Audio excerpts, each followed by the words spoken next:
Nobody wants to get catfished by dating profiles or big wireless carriers with hidden fees. Your one true match? Visible Wireless.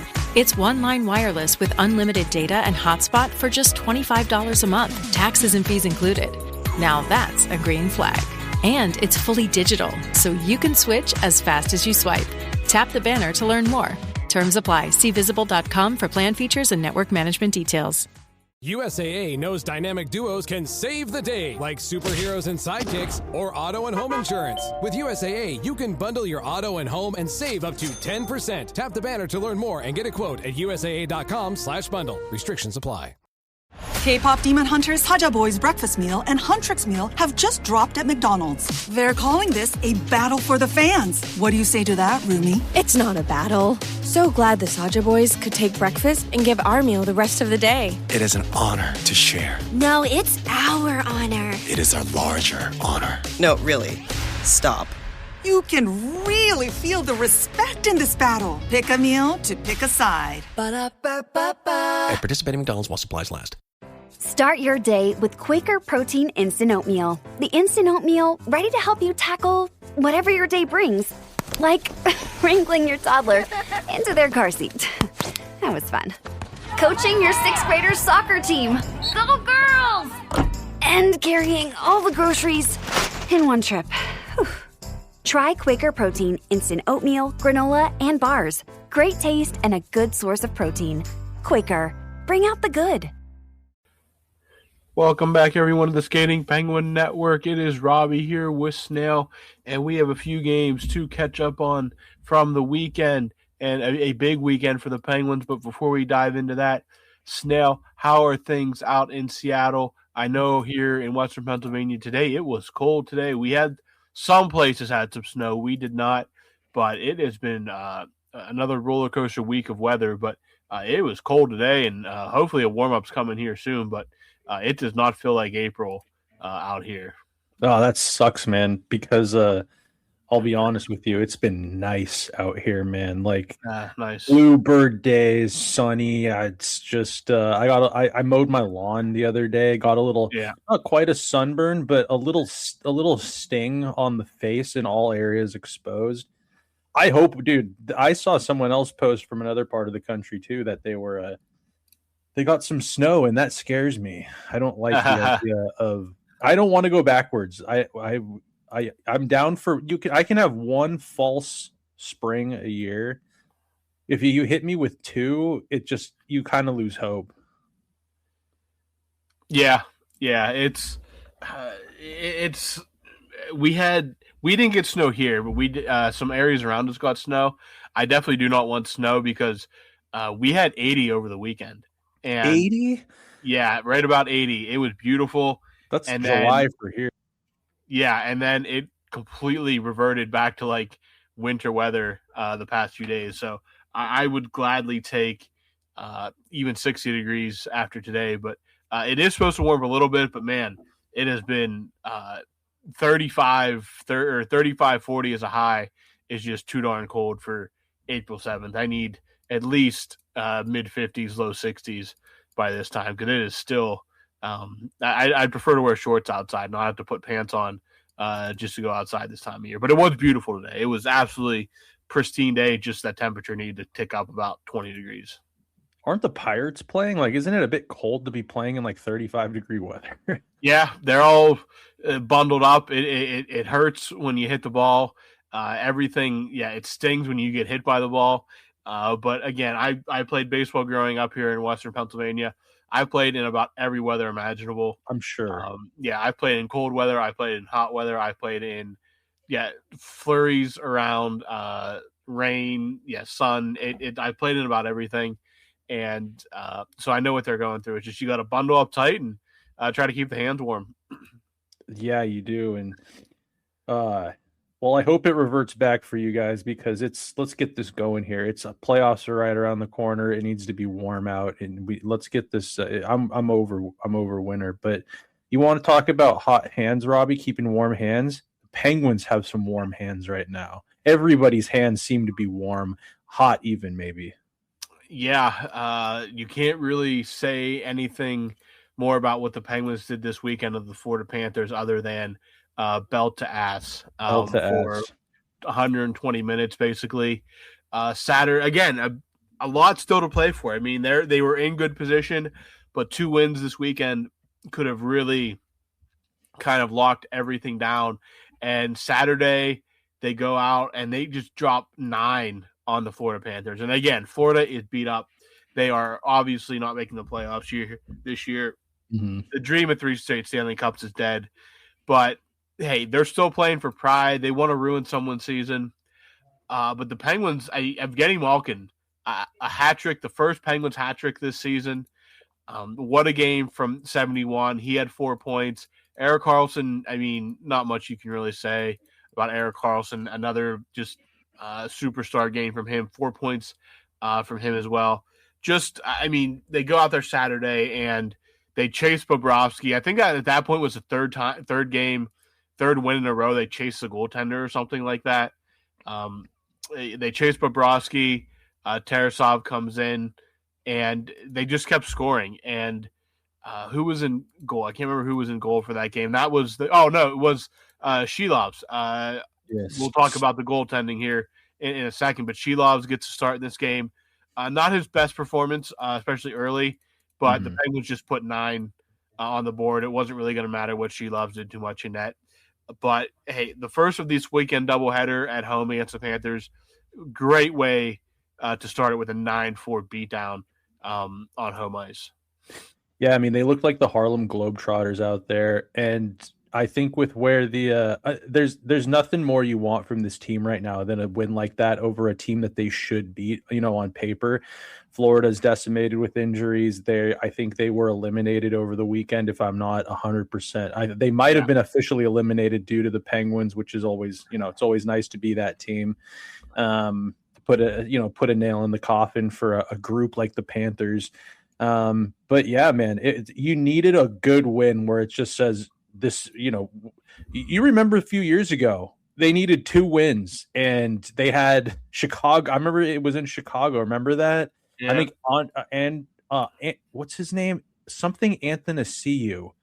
Remember that guy? Andreas Athanasiou. Yeah. Andreas Athanasiou. He ended the Penguins, the playoff run that they'd been on for well over 10 years. So, that was a few years ago. It's a different team, but the Penguins went in and they said, no way. And then you talk about the guys that are contributing to that win too, a little bit. Like, I mean, Evgeny Malkin, like, I don't know if he's on peptides, I don't know what he's doing, but he's unreal, man. Like he had that reconstructed knee and it took him a year to kind of get going. Also, he sagged with the Penguins I think you don't know about him and Sully's relationship, but when they were bad and, like last year, there were times where Malkin sagged with the team pretty good there. And you just wondered, like, there's no way he's going to come back. I'm begging Dubas to get pen to paper already on a contract with him the way he's looking this year. I mean, you got to be thinking the same thing too, Robbie. Like he looks amazing out there. Yeah, I definitely think that's coming here probably after the season pretty quickly, I'd say. Right now, all focus is obviously on the task at hand, which is getting to the playoffs, which, a big step this weekend. But Malkin in this game, he was just a terror. And he maybe, like I think you mentioned in an episode or two ago, maybe he needs to just load management himself through the season. 82 games is probably too much on knees that have been reconstructed throughout his career. He is going to be 40 as well. Like that's not like he is going to be 40, I believe, this summer. He is. Not to mention the way he plays too. He's a physical guy. Yeah, and that's where at the beginning of the season when they were playing him with Mantha and Brazeau, he really stood out because he could let those guys do a bulk of the super physical work. He didn't have to necessarily put himself through that. That definitely saved a bunch on his body. The 5-game suspension, that's not something you necessarily want to see. But since coming back from that, he's been an absolute terror. He did get injured again in that process. I definitely don't think he's at 100%. He definitely probably had some lingering issues, but it was crunch time and they needed him. And he came back and he's been spectacular. This game, he was just all over Florida. And Florida obviously not playing great this season, but still the Penguins just went out there and they knew what they had to do this weekend, and they just were relentless in making sure they achieved it. Just a complete dissection of the Florida Panthers, especially on Saturday.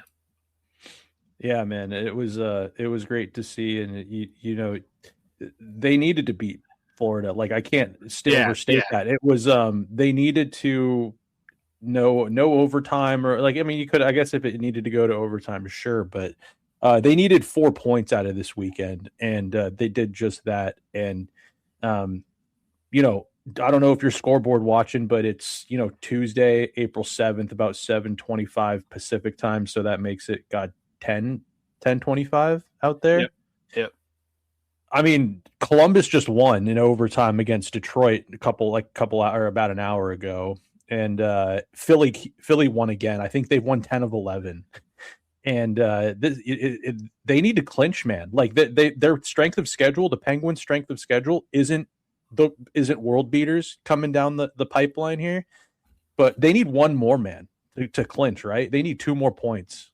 Yeah, they either need a win on Thursday night against the Devils or a Islanders loss at some point. If they win Thursday night, it's over. Because on Sunday they showed up again against Florida. Wasn't quite the blowout, but Elmer Soderblom got another goal in this game. They did give up a tying goal, and then the Penguins answered immediately with Crosby and Raquel to make it 3-1 after one, and then they added 2 more. It was 5-1 before Carter Verhaeghe made it 5-2 late. But again, this was we assumed that Stuart Skinner was going to start this game, but at some point on Saturday, he took an errant puck to the face. It was marked up on Saturday, and then it just must have got really bad overnight into Sunday. Could not see out of it, I guess.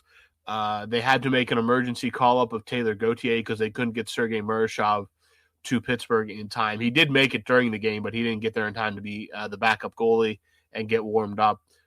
So he is actually currently in Pittsburgh. He has been officially recalled. Stuart Skinner, he did an interview today, and the eye, it's not black. It is definitely like a healing bruise, but who knows what his status will be heading into Thursday.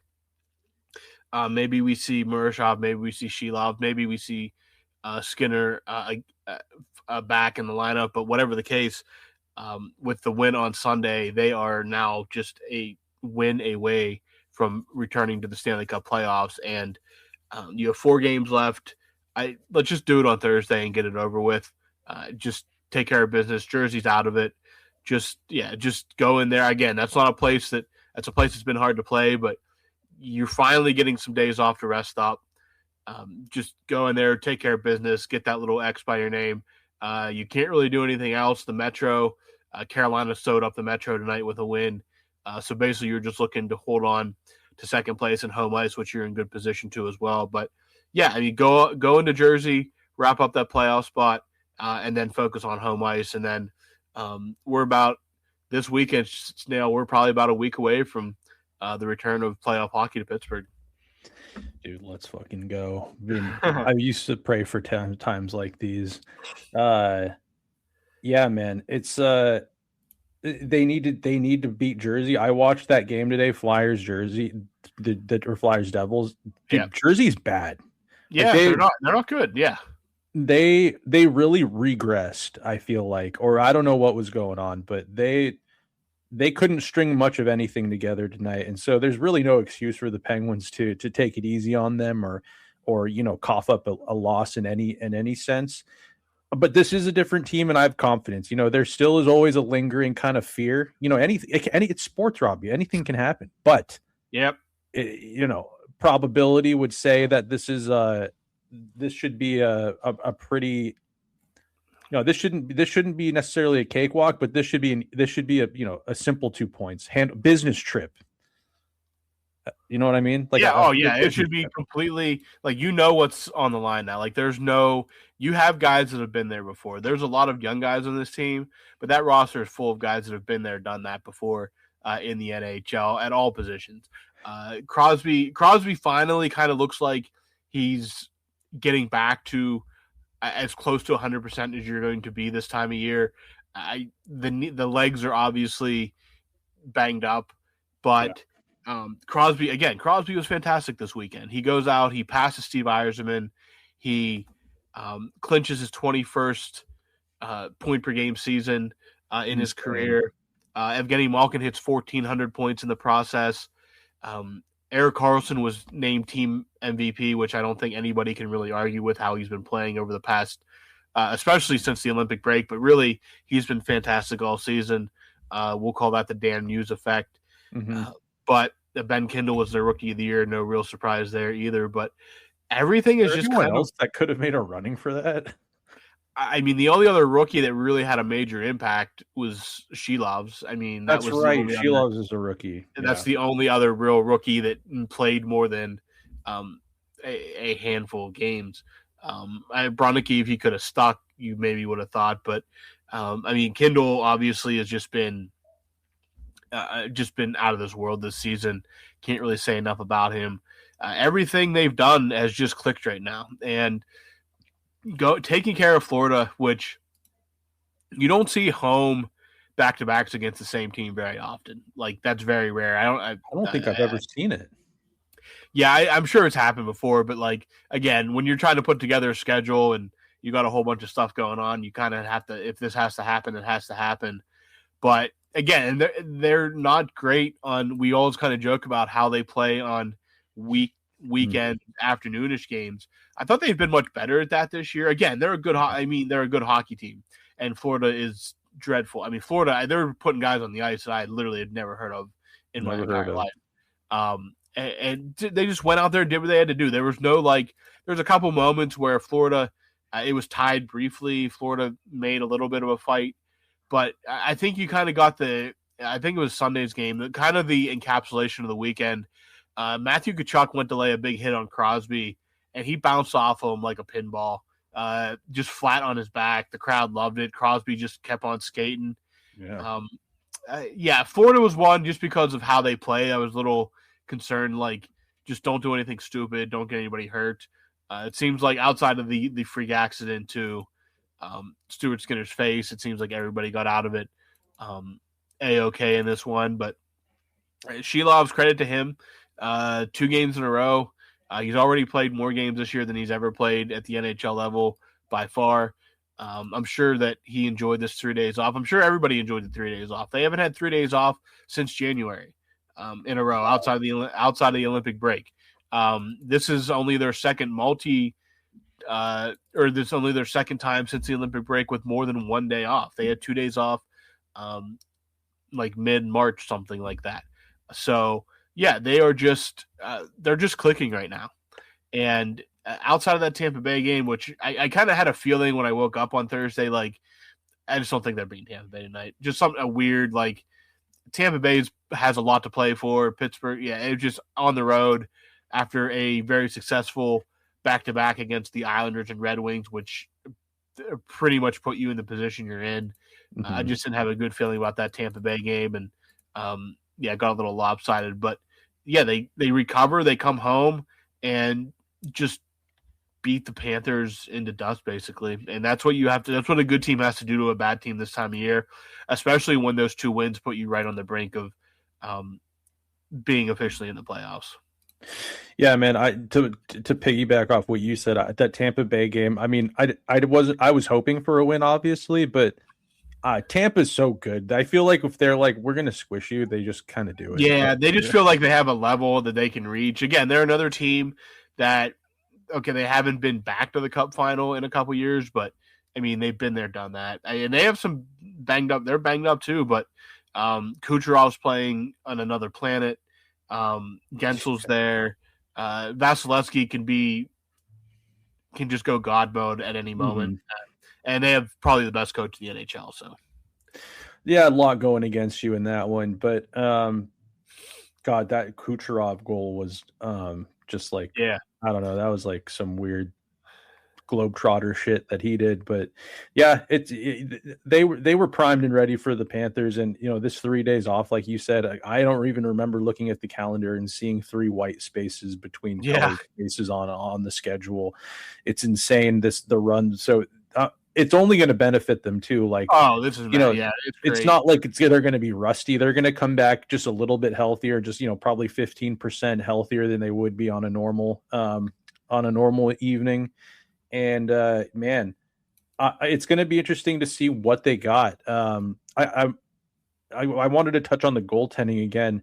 When I saw Skinner got hurt or whatever, and it was by his eye, I thought maybe a stick got him, like went through the mask, but it was like an arid puck, you said, and so he had his mask off somewhere, and he just got hit. I assume on the bench, but I don't remember anything being said because he was the backup on Saturday. Like, it's not like they just flew somebody in Saturday. He was, so I'm assuming maybe something happened, either a puck flew into the bench or just something weird at some point, because he was on the bench on Saturday, and he looked like he would have been ready to go. I think we all thought he was going on Sunday, and that was definitely the plan. I mean, they were going to go back to back. They were going to go switch the goalies there. But hey, I mean, credit to Sheilov for stepping in and getting the job done. He played much better on Sunday. He was a 3rd star on Sunday. He 29 saves, 935 save percentage on Sunday. Big performance there from him. But hope Skinner's okay, because again, unless we're setting up for a Matt Murray-Murashov situation where freak accidents to the goaltenders put them all down right before the playoffs, and you need this rookie superstar to come up and step in, and he delivers the performance of a lifetime. Who knows? 10 years later, 10-year anniversary of Matt Murray's heroics. Maybe we need Sergei Murashov. Can we get Matt Murray in the building? Seattle season's almost over, so he can be there for the playoffs. Oh my God, he's still playing. He's the best. Is he playing in Seattle? He was on their team. I don't know how much he's playing. That's crazy. I remember that happening, but I guess I got to be honest with you, Robbie. I can't even tell you the last time I watched a Kraken game. I don't think I've watched maybe more than 2 Kraken games. It was before the Olympics, like maybe right when the season started. I tuned into like maybe 2. I'm sorry. I'm so happy hockey is in Seattle, and I contributed to like the cause. Like I think I donated to, getting signatures, and I was there at WHL games doing it, like signing up, whatever they needed. I'm so happy that the NHL is here, but I have to tell you, that team makes me sick. It's so vanilla, dude. It's so vanilla. And they had that great season, and it was really awesome to get some buy-in from the city. I just got to tell you that team kind of makes me sick. Like, Brandon Montour is a great player. The building is amazing. I think Shane Wright is, I think people think he's a superstar. I think he's possibly the next Tyler Bozak, a haul of good, maybe at best. Matty Beniers, he's not even the same guy he was his rookie year. that team disgusts me. That's all I'll say. And rant on my hometown team. Yeah. But I got to tell you that anyways, can we borrow Matt Murray and just get him in the building just for a little? Yeah, Murray is in Seattle. He has not played since November. So he is not. I don't know if he's just down in the AHL, if he's not healthy. But no, Matt Murray has like one of the craziest career arcs I think I've ever seen. Like, possible ESPN 30 for 30 on him. Yeah, I mean, unflappable for 2 Stanley Cup runs. A massive shutout streak to win the 2nd Stanley Cup. It looked like he was a future, and then it just never materialized. Like, just never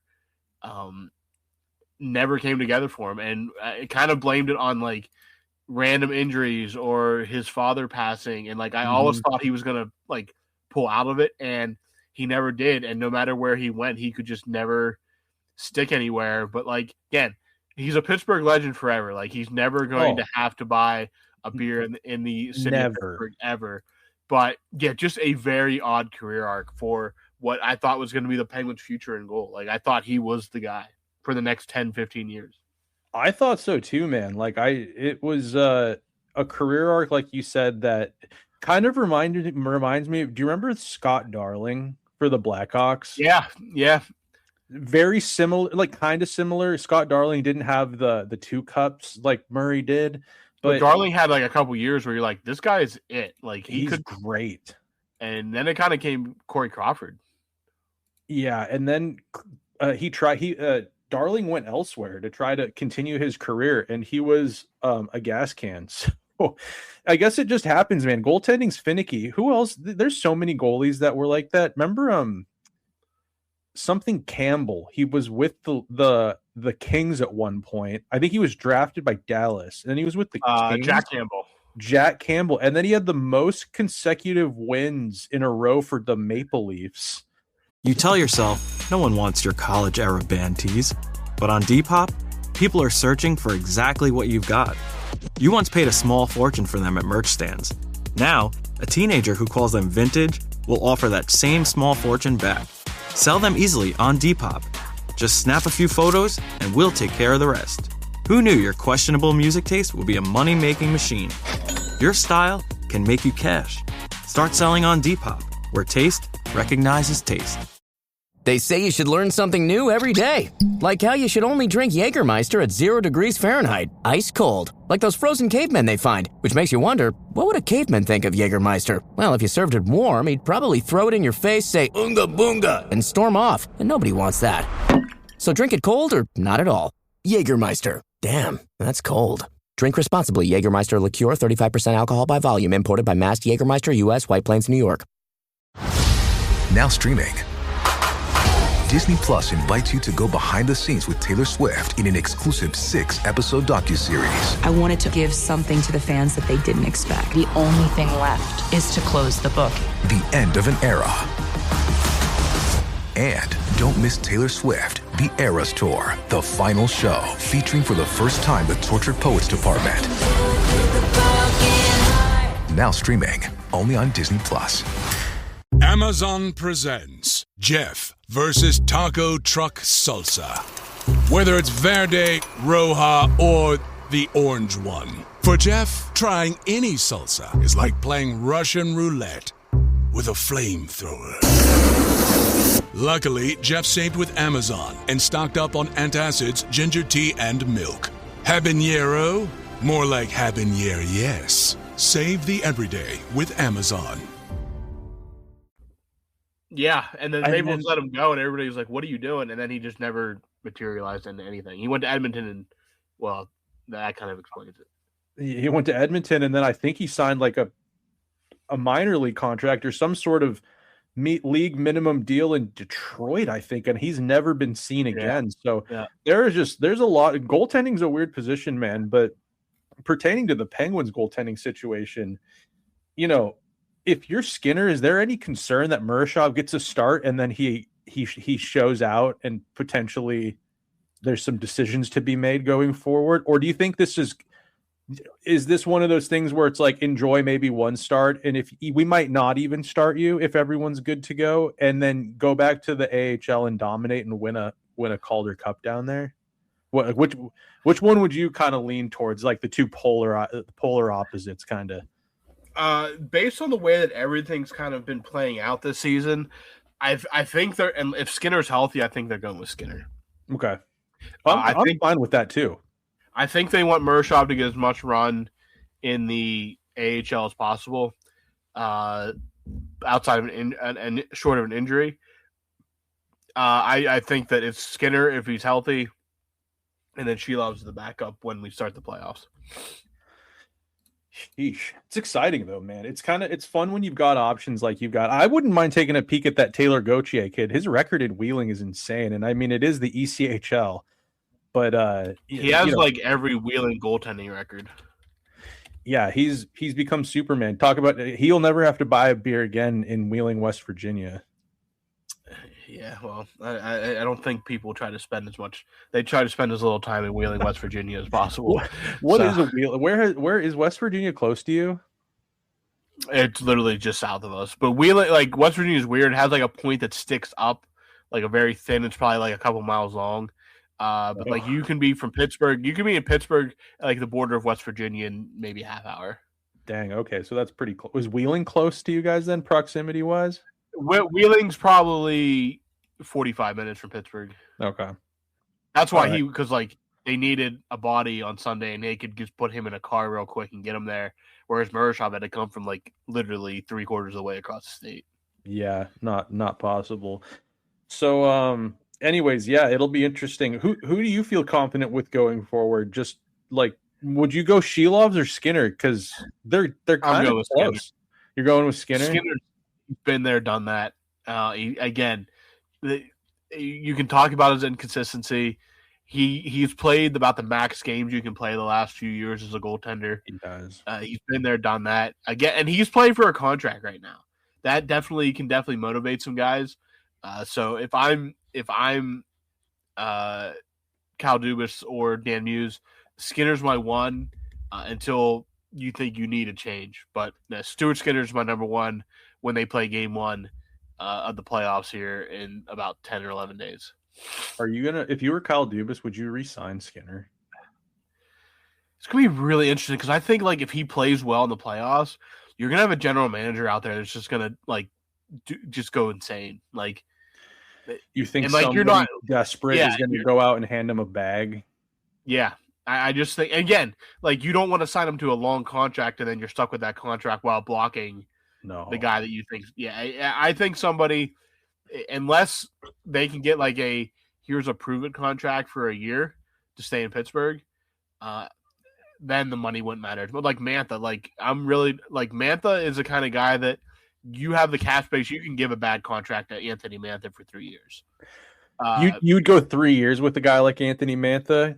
Because I would say if he wanted to load up on one more contract, I'd stay away from that. Oh no! Like you can't go like 6 years. I wouldn't go over 4. I don't. What if you wanted the Gino contract, the last Gino contract? The 4 years. What was that? 6.5. Oh gosh, I'd sign that in a minute. You would? Okay. 4 years, $6.5 million. Absolutely. If he scores 20 goals next year, that's a bargain. Sure. And he can play physical. He can kind of. I feel like he's a guy that adds a few things when he's not scoring. He can kind of add a couple of things. Like he can kind of be a prick. He's a big body. God, if he's in a slump, you can kind of put him net front and just hope he with just his, his length and everything, he could probably get a few garbage goals in, but he's got the silky hands. I think, I would stay away from a longer contract. If he was looking to cash in and sign one more big ticket, probably not in Pittsburgh, but the way he's going right now, I mean, he leads the team in goals.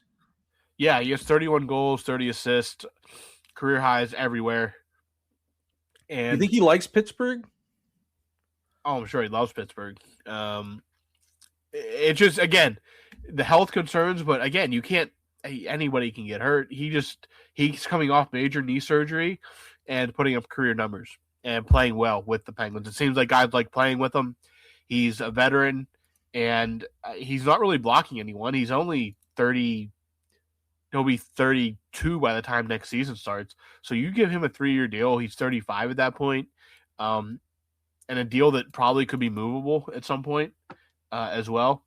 Mm-hmm. I would not go long-term by any means, but you are in the position where you can give out a bad contract over 2 or 3 years with that cap space they have, that it won't hurt you at all. So yeah, Mantha, I think at this point, like you kind of, it's been so consistent all season. Like, you just have to go. I think if you want to maximize this window with Crosby, let's say it's another 3 years, I think Mantha's the kind of guy you spend big money on for a short-term deal, and maximize that window as much as possible.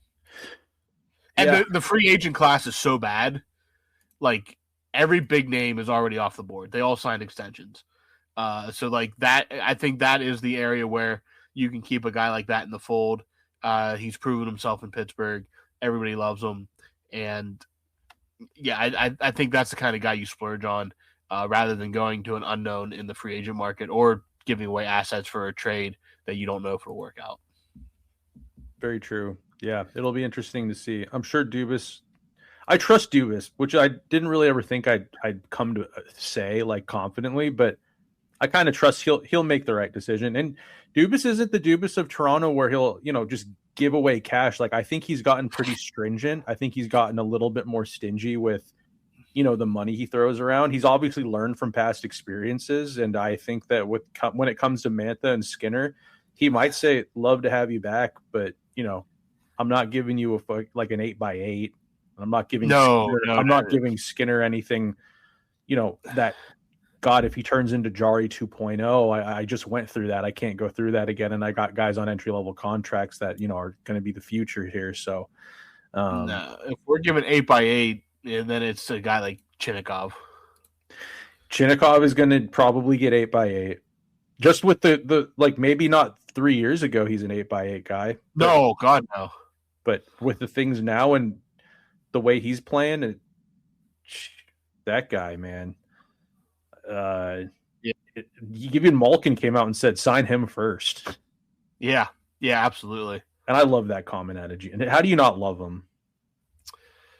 Oh, yeah. I mean, Malkin obviously is very, very good with him being Russian. And he said that. Chinnikov said that. And if Malkin comes back, there's no reason for Chinnikov not. I mean, there's no reason for Chinnikov not to be back, regardless. I mean, I think he's going to be. Is he a RFA?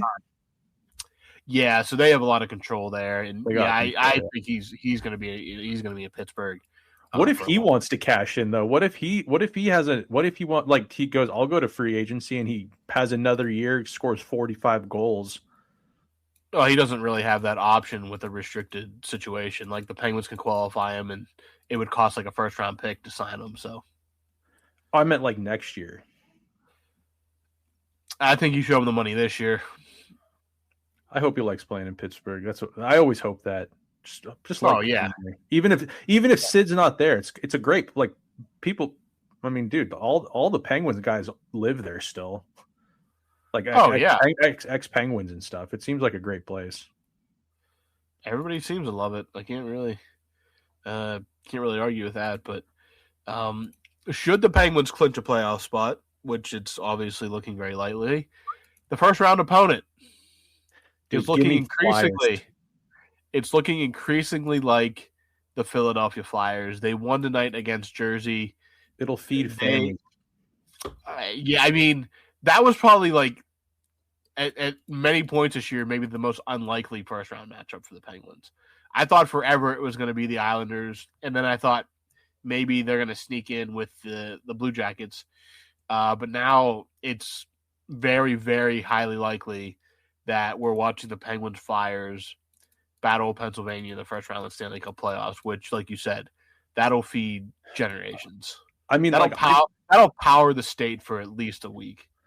Oh, longer than that. It'll go into the summer. No, it's like I might have to take a little break from work, and I might have to buy a quick little 3-dayer out to the East Coast in Western PA and check out PPG and see that, because dude, that Flyers team is on a heater right now, and you've got Tocchet, the form, like the storylines are everywhere. How do you feel like Zegras is the new Giroux? Like a little bit. I need to see how he plays against the Penguins in the playoffs. I need to see how he can get under. There's an opportunity for him there, yeah. He's kind of he's not like a prick, really. He's not as much of a prick as Giroux was, but he's got the skill. He's kind of got some flash and dash, and he's mouthy. I don't know. It's just there's a lot of give me Battle of Pennsylvania, Penguins home ice, and I hope that they wax them in 5, but give me Battle of PA again. I mean, you talk about it. They're built for it right now. Yeah, I think like the Penguins. One, you'd have a handful of guys on the Penguins that have been there, done that with the Flyers. Where I think the Flyers, it's really Sean Couturier is probably the only guy that's really experienced that level of Penguins Flyers at any point. Where you're gonna have, I don't know if you trust either Flyers goaltender. Not that the Penguins necessarily. Darth Vladar and Ersson, yeah, against a guy that, while inconsistent, has gone to consecutive Stanley Cup Finals.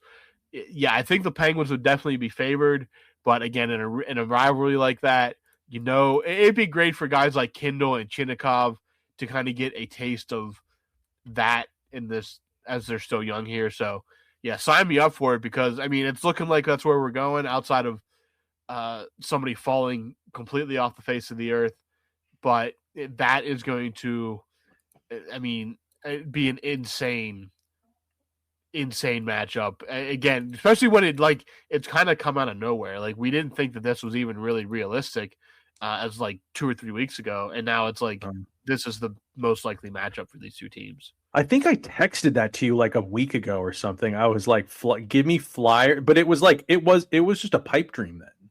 They were well out. They were well out, but now and everybody's fallen off, and the Flyers have stayed hot. And hey, it looks like that's what we're getting, and that's going to be just super intense. Super intense. Yeah, it's going to be must-see television. I think that give me that, and man, spring weather and a little Battle of Pennsylvania. Yeah. You can't ask for much more, man.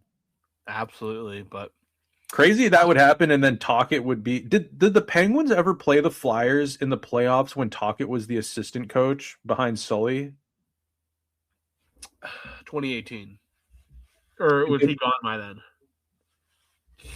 I don't remember. Tocchet might have been gone by then because he went to go coach he coached Arizona, I think maybe in 2019. No, that was well before. Was it before? Yeah, no, maybe it was 2018. Because Phil left in 2020. Oh no, that was 20. Okay.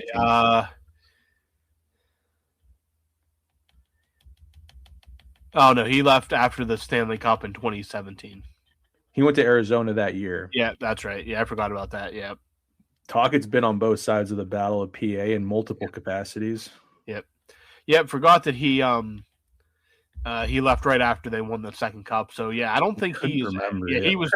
Bellucci came in right after that. I think I remember. Yep.